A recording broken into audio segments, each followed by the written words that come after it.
Perfect. All right. Without further ado, let's kick it over to Patrick and for the learning portion today. Awesome. Let me rearrange my screen. Appreciate it. And then share.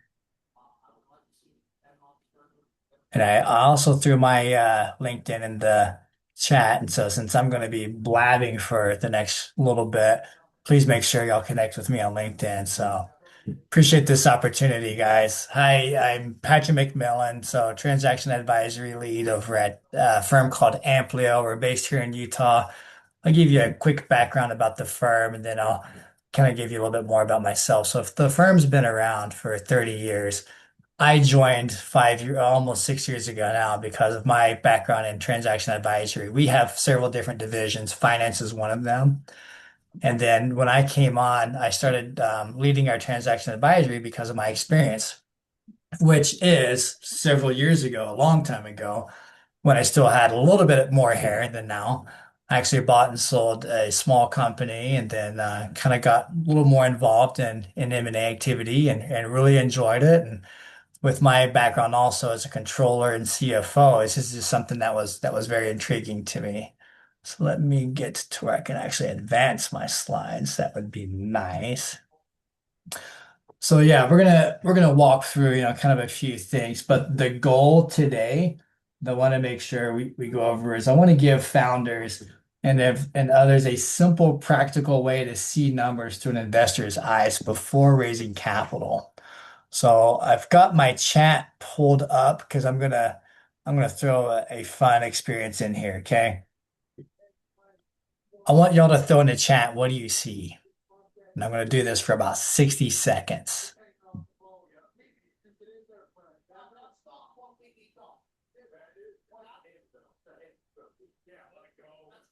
Oh, Eric, I like that. AI confusion. Nice. I haven't had that response yet. That's cool.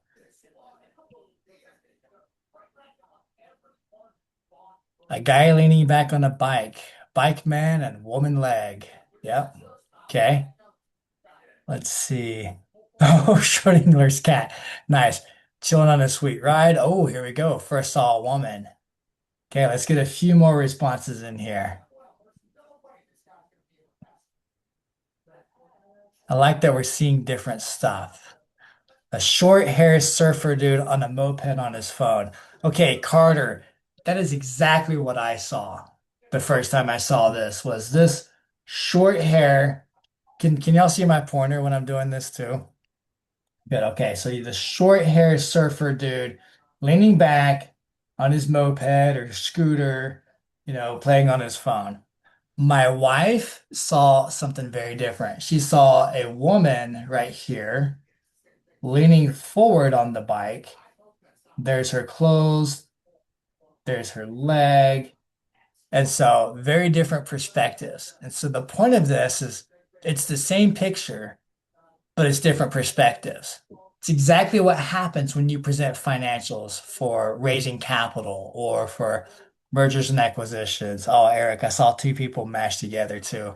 So, yeah, really, the thing is trying to figure out what do you want the viewer to see. That's really kind of the point in this. So the challenge, so why do deals and raising capital, why do they fall apart? It's not because the numbers are bad. It's because no one understands what they mean. So it's just like that picture. We all saw different stuff. Well, a lot of times when you're raising capital or when you're getting ready to prepare for a transaction, then people see different things. And a lot of times it's not what you want them to see. And so really the point, if anybody takes anything home today, and I'm going to give you some things to take home, but I really want you to understand presentation is what matters. Okay. Investors lose confidence when founders can't explain their own data. I was talking with the CFO this morning, not with my firm, but another one. And he said in one of his previous jobs, his CEO did not care about the story of the company at all. All he cared about was growth. That was it. And I'm like, ah, I can understand, when you're in growth mode, but the thing is what about your shareholders or stakeholders? What about your employees? What about those families that you're supporting, who care about why? their spouse is working for that company, what's their mission, vision, values, things like that. So the story is what matters. It's rarely the numbers that kill a deal. It's the lack of understanding the story behind those numbers. And so what are investors looking for? What's the story that they are looking for? What do they want to understand? When you're going to raise capital or even go to a bank for financing, what is the banker or the underwriters? What do they want to understand? So investors read early stage financials. So I know a lot of the participants here, we're early stage, we're startups. We're just founding a company and everything. And so, going to what I call the triple F round, the friends, family, and fools. Hey, I want to call mom and dad or call my neighbor or call my cousin or my brother, or someone and say, hey, I'm getting into a startup. Oh my gosh, can you invest 5 grand or 50 grand? Okay, well, I'm hoping that they're going to be asking you some questions. Well, what do you want them to understand? And I've assimilated this down to 3 C's. They want to have clarity. Is it clear about why you're raising? What are you going to do with that money? What's your business model? How are you making money? And how are you spending money? You've got to make sure that that's clear. Second, control. You've got to be able to control the numbers. Okay. What's your burn? How much cash are you spending? On a monthly basis or even a weekly basis, run specific areas. What's your burn rate? Okay. What's your runway? How much cash do you actually have and how long is that going to last? Will that last you a month, a year, 18 months, 3.5 months? You've got to be able to understand what your cash runway is. And cash flow, that's everything as far as, well, where's your money coming in? In accounting, I have a phrase I use called walk the money. Okay. Where and who and how and when's the money coming in? What's it doing? And then where is it going after that? So you've got to be able to understand that you have control of that. And then credibility. Do your numbers match your story? There are so many times where I'm doing what's called a quality of earnings, which is a financial due diligence. It's a portion of financial due diligence when a company is raising capital or going to sell. And many times I hear the story of, oh, well, we're about 10 million in revenue and 2 million in income, in earnings. And I go and I look at the financials, and that's nowhere near what the real story is. And there's a lot of nuances in there, but I'll leave it at that, that the numbers don't match the story. And so when you're saying something, but then the investor or the banker or someone who's going to give you money or loan you money, when those numbers don't match, then that credibility drops quite a bit. So that's so important. Founders who can explain their numbers build trust faster than those with perfect decks. It's not about making the best pitch deck. It's just about clarity, and about making sure that they can understand that. So many due diligence, so due diligence there again, when someone is investing in you, or even when you're going to get a loan from the bank, they're going to do due diligence. They're going to dig into things. Okay, so here's kind of some framework to think like, oops, to think like an investor. Okay, reality: are your numbers accurate and current? Okay, current, meaning, for example, I hope that you have, whether it's you or, a controller or an outsource accountant or maybe even your tax advisor or someone, I hope they're closing out your books. They're making sure that, okay, today's December 9th. I hope you're getting November closed out by now. And you know what November looks like pretty quickly. Okay, are they current? Are they timely, accurate? Can you trust them? And are they relevant? That's kind of the 4 questions that I ask people.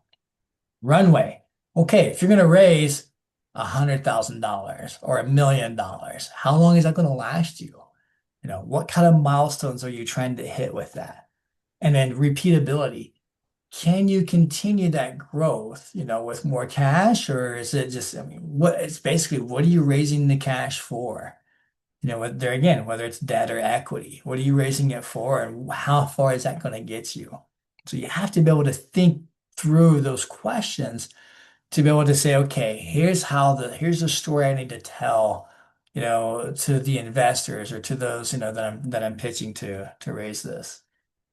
And so, um, Spencer, I know I've emailed this to you guys. Are we going to be able to send this out to people if they want the Yeah. deck?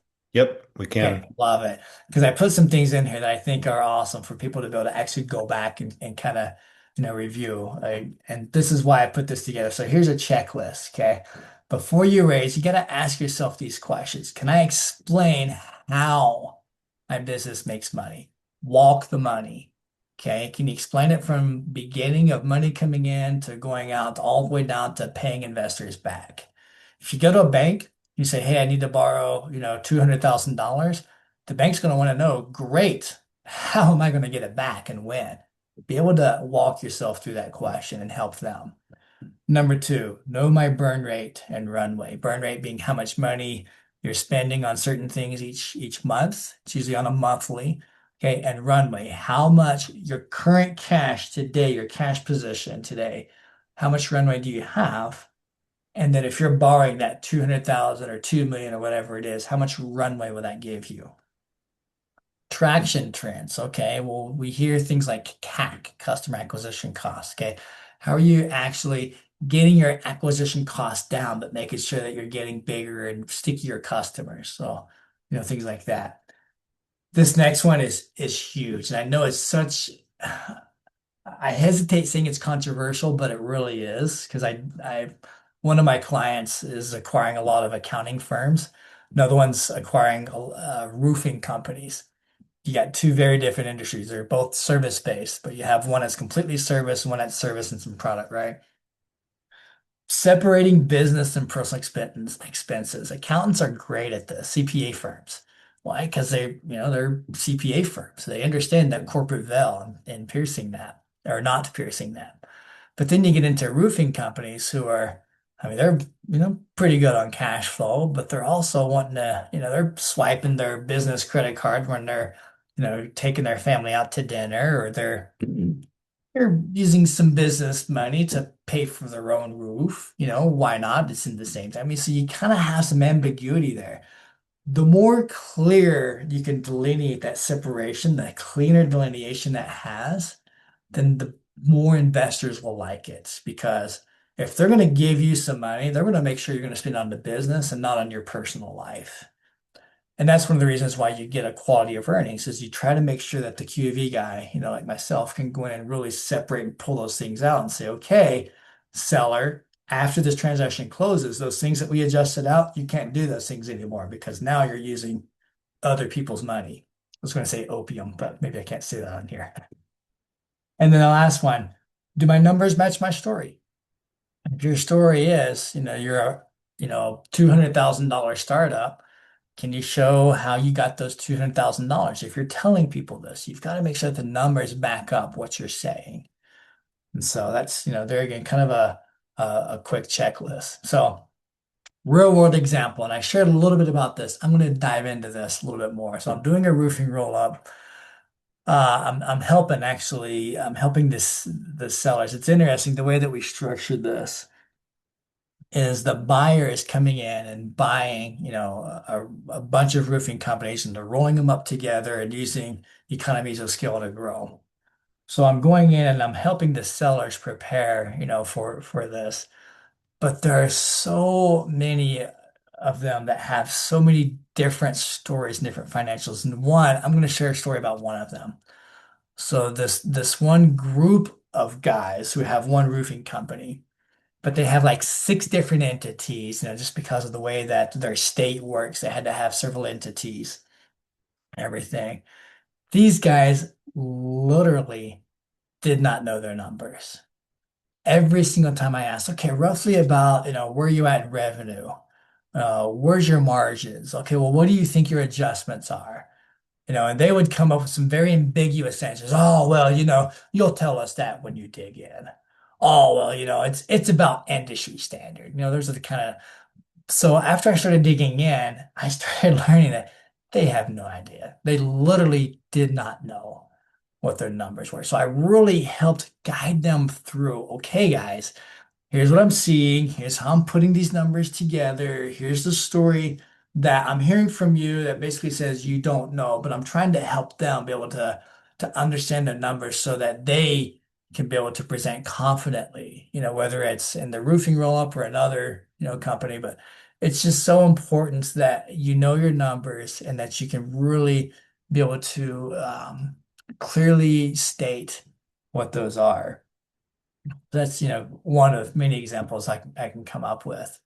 So the things that I want, people to really take away today is investors will read the numbers before the stories. They want to make sure that the numbers will back up the story that's being told.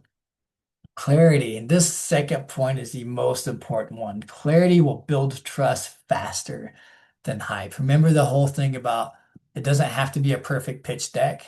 Don't worry so much about, making sure you have the right colors. Just have the right clarity put there together because that's what will destroy the confidence quicker than anything. And then the last thing, diligence starts the moment you start raising. I always tell my clients you should always be ready to sell your company because guess what? Even if you're in a startup, even if you're starting a company and you're coming here today to say, "Oh my gosh, Midday guys, I want to find out now how I can get my startup." You have to begin with the end in mind. 100% of companies will transact. Okay, that's a true fact. And here's how I can prove it. You're either going to die, or you're going to sell it, or it's going to go bankrupt, or something's going to happen to it. So you've got to make sure that your company is prepared for that because worst case scenario, you pass away and you've got employees, then they need to make sure, or I hope that you want to know that they're going to be able to continue running the company and everything. So your pitch will tell the vision. So, when you're talking to investors and everything, but your numbers will tell the truth. That's really, what's important on this. Um, this right here is something that y'all can take back there again. We're gonna be able to share this. So it's just kind of some questions you can go through and ask. It's really a way to reiterate with it. So that's what I have. Spencer, I think we're gonna do some Q&A. Is that right? Yeah, man. This is awesome. Just leave that screen up for a minute and people can snap that. Let's run through some Q&A. Let me go back over here. We'll go kind of from the top to the bottom, hopefully. Let's see This here. is in the chat, right? Yep, it's in the chat. I'm just getting past the what people Yeah. saw in your picture. And the motor scooter kind of thing. Okay, so Alan had a couple of questions about what goes in a pitch deck and some things about, so he said, when does an investor include a mission statement as important and what should be answered in a pitch deck or what shouldn't? He said, shouldn't these be answered in a pitch deck? So maybe it's a question of what do you share and when do you share it along the stage of, presenting your company? Yeah, so kind of a couple of questions in what goes in a pitch deck. Well, you want to make sure you put, and here now I'm advising on how to put together a pitch deck, right? So problem, solution, why you, traction, so if you've already gotten a couple of customers, make sure you put that in there and how you got them, what kind of customers they are. And whether you're a startup pre-revenue or you've already got a little bit of revenue, you've got to put some numbers in there. An investor wants to know that you've at least gone through the exercise of, hey, what's the potential of this company?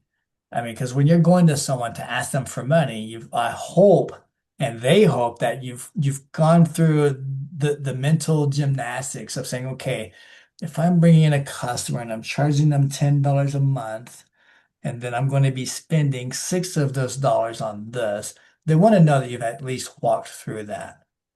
There was one other thing that you mentioned, Spencer, and I can't remember what it was. It was what goes in a pitch deck, and then what was the other one? What information, like you don't share everything in the first, correspondence, No, right? You no, don't spend the entire diligence room in day right. one. You give them a teaser. So I like to do what's called a teaser deck first, which is a very, very simple 10 slide 20-point font, at least 20 or 30-point font. It's just very simple. Hey, I'm Patrick. Here's the problem. Here's the solution. Here's why me. Here's what I'm doing. For more information, here's my contact info. You want to be able to just intrigue them enough that they're very interested. And then After that, that's when they're going to ask you, if they are interested, then they'll say, hey, tell me more. And that's when you can send them the actual pitch deck or the, demo or set up the demo or whatever it is that you have. Don't share too much. Less is more. At Connect Capital, I'm sure some of you have heard that. We're actually doing now where you've got the 1 minute pitch or 2 minute pitch, or I can't remember what it is now. It's the real fast pitch, at the beginning, rather than doing a whole 10-minute spiel, because people are going to know within the first 30 seconds if they're interested or not. Awesome. Usually within the first 3 seconds, really. Okay. The question I had when you were talking about quality of earnings, are there other quality of kind of fill in the blanks that startup founders should be aware of? And then second question there, what determines quality? Is it a standard that you apply, or is it a Ooh, more of a I gut? like this. I like this. So first question, are there other qualities? Well, there's other diligences. So there's financial due diligence, right? Which is the biggest, heaviest one. There's legal diligence, which is where I'm going to be facetious here. The attorneys, the buyer and seller, or investor and founder attorneys get together and fight like alley cats. But they've got to be able to, do diligence on each other, background checks, things like that. Other diligence are things like, okay, well, what about the state that you're operating in? Is this the right type of entity setup? So there's tax diligence as well. So yes, there's a lot, and all of these have different types of quality, which goes right into your second question. So I'm going to break down the word quality of earnings. Quality can be high, medium, or low. You go to a restaurant, McDonald's, okay, and people may bicker with me, but it's a low quality, You're going to open right? up the alley cats are going to come out. Go ahead. Right? But you go to a Ruth's Chris steakhouse, that's a high quality, right? Very, very different. Quality, okay, can be high, medium, or low. And then earnings, how much a company is earning, how much cash it's throwing off. Okay. So let's go into kind of a difference in that. So quality could be, let's say, and this goes back to one of your questions, where's the money coming in? Okay, well, if you have a $1 million company, but you have one customer, that $1 million comes from one customer. That's a high customer concentration, which is low quality. Because what happens if you lose that one customer? Company's gone. Versus the same $1 million company, but 100 customers. If you lose one customer, it's not going to impact it that much. So customer concentration, denotes quality. So does vendor concentration. Okay. So does the industry and what are your benchmarks? So let's say your margins, your gross margin is 40%, but your industry denotes that you should be 35. Hey, you're above industry benchmark. That's a higher quality, right? So it's things like that. It's okay, well, let's say you're only 3 years old and you've done 1 million, then 3 million, and then 6 million. That's high growth, right? But where did that growth come from? What are the drivers behind that growth? Is it marketing spend? Is it because it's the industry standard because it's a new industry? It's AI. Those are very different types of quality that you Okay. can get into. I want to go one question deeper, and then I'll go to other people's questions. Hey, Okay. love So it. I love a this. startup founder is out pitching. She's got a great idea, and she's got some leads, and she finally gets that first customer. Let's say it's $1 million contract. Dang. Good And job. That's big. yeah, Depending on the prior to industry. that, investors said, we like what you're doing, but show us when you've got some traction. Okay. Now she comes back with $1 million contract, and they say, well, that's nice. But the quality of earnings on that contract the customer concentration is so high, One customer. one Yeah. customer. But so how do you present as a founder? You got that first contract, you're super excited, right? There's money coming in. You recognize the concentration is that. What are some lines? How do we present customer concentration? Yeah, we get it. It's concentrated. We're a startup. It's our first customer. You Yeah. know, we're patting ourselves on the back. Yeah. Congrats. So in that exact instance, I would say be able to get a good, strong contract with that customer and see if you can get a long term. Okay. with it. See if you can prove that they're going to stick around and that they're going to upsell, or maybe they're going to, maybe it's a 3 year or a 5 year contract with, with some with some kicks in it to where it's going to be going up, increasing or something like that. Or maybe the customer is going to be able to, hey, this is the one customer, but we have relationships with others. And so in the next 3 years, we're going to be able to bring in, 30 different potential leads of other customers like us, I things like like that. that. We So could do those things are very strong. I want to do a whole other session then on what should go into that contract that's not overbearing, but Yeah. gets sets us up for success. I love that. Yeah. No, that was I liked that question, Spencer, because especially to this audience, that's something that's very real, where you're just trying so hard to get your one customer and you're probably going to be giving them a lot of, discounts or something, but it's like, okay, there's always give and take. If I give you this discount, let's make sure that we're going to be able to get a long-term contract in there. Love it. Okay. Taylor asked, what are the typical mistakes founders make when explaining or answering the questions on the 5 minute readiness checklist you went through? Some typical mistakes. Don't say these things or don't present it this way. Yeah. I'm going to say this, and then I'm going to counter myself. Okay. It's okay to say, I don't know. Let me look into that and get back to you. I would much prefer you to say, and investors would prefer you to say that than to make guesses and guess wrong. So that's kind of the coverall. It's okay to say, I don't know, but let me find out about that, and I'm going to get a response to you by tonight. However, I would make sure that you have as much information as you can and prepared so that you hopefully won't even have to say that. The worst thing you can do, and I'll give you an example because I see this a lot, roofing roll up. Okay, there again, it's a great example because we're in the middle of it right now. I'll ask them, hey, what are your margins for roofing versus solar?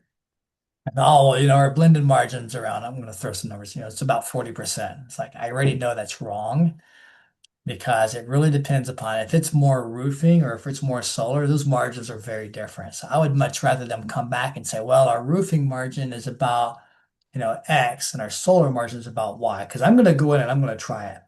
But a follow-up question to a lot of times too is a question that you should be prepared to ask, or sorry, prepared to answer is if they start asking you about margins, ask for clarification. Let me give you an example. If they're asking you, hey, what are your margins? Hey, what does it cost? Here we go. What does it cost to get your product in? And you're gonna say, oh, $5. Okay, well, is that landed cost? That means, is that considering all the shipping and everything coming in? Or is that just the materials cost? So that's, something that is, so kind of back to the original question, Taylor, is, what are some mistakes? Is guessing. Don't guess. If you don't know, be okay to say, hey, you know what? I'm not exactly sure. It may be between 35 and 45, but let me check into that and then get back to you. What is that communicating to, the potential investor? Is that you're being honest, number one. And number two, you're okay to go find out the information, give them the exact number because that's going to be the relationship ongoing, not long after that they invest in you. Is they're going to be asking you questions and guaranteed you're not going to know a lot of them, but they want to know that you're teachable too. Okay. Let's go to Tony's question. If a business has been bootstrapped, is there a certain runway that's best before approaching investors to fuel growth? Ooh, if a business has been bootstrapped, is there basically you're asking if I'm understanding the question right? If I have X amount of runway before I start going and raising, is that right? Yeah, Tony, you can come off mute if you want to expand. Tony, I'd love to have a conversation. Let's chat. Tell me more about Yeah, what you're yeah. looking for. So yeah, so just to clarify, business has been bootstrapped for the last year, 2 years, 3 years, whatever. It's succeeding, it's working, there's revenue, all that good stuff. But in a bootstrap case, maybe there's a little bit more mixing business and personal, like paying for bills, Yeah. whatever, Hey, you're trying right? to get your taxes down too. Yeah, exactly. Yeah. You nailed it, right? So Oh yeah. so I guess the question is, at what point then if one of the key things is runway, like how, I guess maybe more of the question is like how do you handle that situation versus like what is the right runway? Let me answer your question this way, and let's see if we're going down the right path. It's easier to raise when you have money than when you need money. Um, Way back in the day, I heard, and I can't remember who it is. He talked about credit. He said you should use credit when you don't need it and don't use it when you need it. It's the same for raising capital. So if you wait until your runway is getting super, super short, then a couple of things are going to happen. Number one, you're going to get desperate, which never ends up well because then you give up too much. And number two, it just shows the investor that you're not well prepared. So if you know your runway is 18 months, okay, you should always expect. I tell people when I'm helping them, pitch and things like that, I tell them you should always expect 6 months. 6 months by the time you start the relationship with the investor, at least, let me say this, at least 6 months from when you start the relationship to get a signed LOI to actually close a deal. And sometimes it's shorter, sometimes it's 2 years.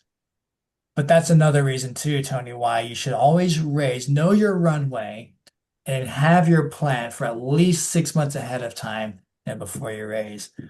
Spencer, how long does it take usually you guys, when you're closing a deal? And I'm guessing the dating portion is probably a couple of years, but actual closing everything, how long is that usually taken? Uh, yeah, I mean, it can take, depending on I was with Ken in the breakout room. We were talking about need, plead, and speed. And I think there's something there with investors too. Like, are they looking to invest? Are they currently deploying? Are they, Yeah. is it if they will be in the future, but they're not today? Those qualifying factors apply at exit, at fundraising, at customer. Like it all circles around the same kind of human uh, uh, the situation that we're all in. So yeah, if you've met one investor, you've met one investor, right? Yeah, they're so, so, so different. And Spencer, I think you brought up a great term. It's not just them interviewing you, it's you interviewing them. They may be kicking tires, just because They maybe may be maybe the last diligencing time they've another. deployed was 6 months ago and they're not currently deploying. And if that's the case, they'd be like, dude, let me know when you're deploying. I'm gonna wait and pitch to someone else right now. Yeah, I mean, and they're part of the job there is to take a lot of meetings and meet a lot of people, and they may be diligencing another opportunity, and you're just part of. Yeah. They're not going to invest, but they want to see how you stack up against the other guy that's pitching them. So And a this lot of is, times too is there again that dating game. It's going to be a couple of years sometimes. As before the call started, I was just telling Spencer. So we've acquired 6 companies. We just closed our sixth last week, and all that's been the last 15 months. Most of those companies we've known for at least 2 years before. yep, that Perfect. sounds about right. That's helpful. Thank you. Absolutely. Thanks for asking, Tony.